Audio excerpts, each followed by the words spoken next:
আসসালামু আলাইকুম viewers, Yasmin kitchen queen চ্যানেলে আপনাদের সকলকে স্বাগত। আশা করি আপনারা ভালো আছেন।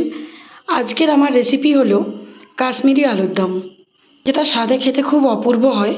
লুচি পরোটার সঙ্গে আপনারা সার্ভ করতে পারেন, খেতে খুবই অসাধারণ। আসুন আপনারা দেখে নিন আমি কিভাবে এই কাশ্মীরি আলুর দম বানাবো। এখানে আমি কয়েকটা আলু সিদ্ধ করে নিয়েছি, আপনারা চাইলে কাঁচাও নিতে পারেন।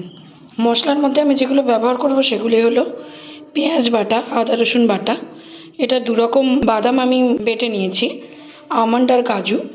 গুঁড়ো মশলার মধ্যে আমি নেব কাশ্মীরি লঙ্কার গুঁড়ো, ঝাল লঙ্কা, জিরে ধনিয়ার গুঁড়ো, হলুদ গুঁড়ো আর একটা ভাজা মশলা নিয়েছি, আর নিয়েছি লবণ। পুরো রান্নাটাই হবে আজকে সরিষার তেলে। তো আসুন দেখে নিই আমরা কিভাবে রান্নাটা করছি। ননস্টিক ফ্রাইং প্যানের মধ্যে একটু তেল দিয়ে দেব। তেলটা গরম হওয়া পর্যন্ত একটু অপেক্ষা করব। আমি যে আলুগুলো সিদ্ধ করে রেখেছিলাম ওই আলুগুলোই তেলের মধ্যে ফ্রাই করে নেব। একে একে আলুগুলো তেলের মধ্যে দিয়ে দেব। গোল্ডেন ব্রাউন হওয়া পর্যন্ত একটু ভেজে নেব। একটা সাইড লাল হয়ে গেছে, এরপর আমরা উল্টিয়ে দেব। সবকটা আলু এইভাবে উল্টে দেব। আলুগুলো আমার 2 সাইডটা গোল্ডেন হয়ে গেছে, এরপরে আমি আলুগুলো এক এক করে তুলে নেব।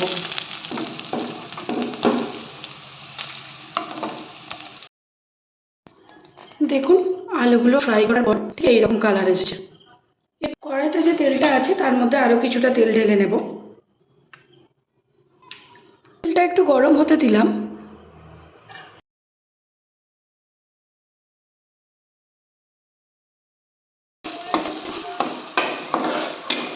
মশলাটা যখন জল দিয়ে তেল বেরিয়ে আসবে তখন একটু জল দিয়ে দেব, আর বাকি গুঁড়ো মশলাগুলো দিয়ে দেব।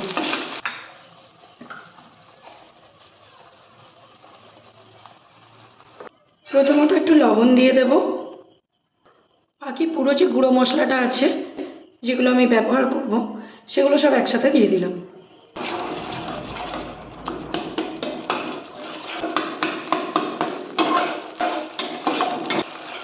আর মশলাটা থেকে যখন তেল বেরিয়ে আসবে তখন আমি আলুটা দিয়ে দেব। দেখুন মশলাটা প্রায় অনেকক্ষণই কষানো হয়ে গেছে, এর মধ্যে এবার ফ্রাই করে রাখা আলুগুলো তুলে দেব। যেহেতু সিদ্ধ করা আলু, বেশি নাড়াচাড়া করা যাবে না, আলুগুলো গলে যাবে। এর মধ্যে জাস্ট অল্প কিছুটা জল দিয়ে নেব। যেহেতু সিদ্ধ করা আলু তো আর সিদ্ধ করার কোনো ব্যাপার নেই। তো আপনারা যদি কাঁচা আলু ফ্রাই করে দেন তাহলে কিন্তু জলের পরিমাণটা একটু বেশি দেবেন, নাহলে আলুটা তো কাঁচা রয়ে যাবে না, আলুটা তো সেদ্ধ হবে না। আমি এবার ঢাকনা দিয়ে বন্ধ করে দেব। রান্নাটা আমার প্রায় শেষ। এরপরে আমি কাসুরি মেথি দিয়ে দেবো একটু।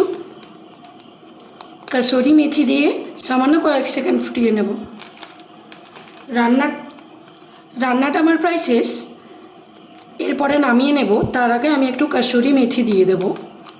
কাসুরি মেথি একটু ক্রাশ করে এই কাশ্মীরি আলুর মধ্যে দিয়ে দেব। দেখুন এই কাশ্মীরি আলুর দম পরিবেশন করার পর ঠিক কেমন দেখতে লাগছে। কত সুন্দর গ্রেভি হয়েছে, কালারটাও খুবই সুন্দর। আশা করি স্বাদেও খুবই ভালো লাগবে। আজকের আমার এই রান্না আপনাদের ভালো লেগে থাকলে প্লিজ আপনারা অবশ্যই আমার চ্যানেলটিকে সাবস্ক্রাইব করে দেবেন।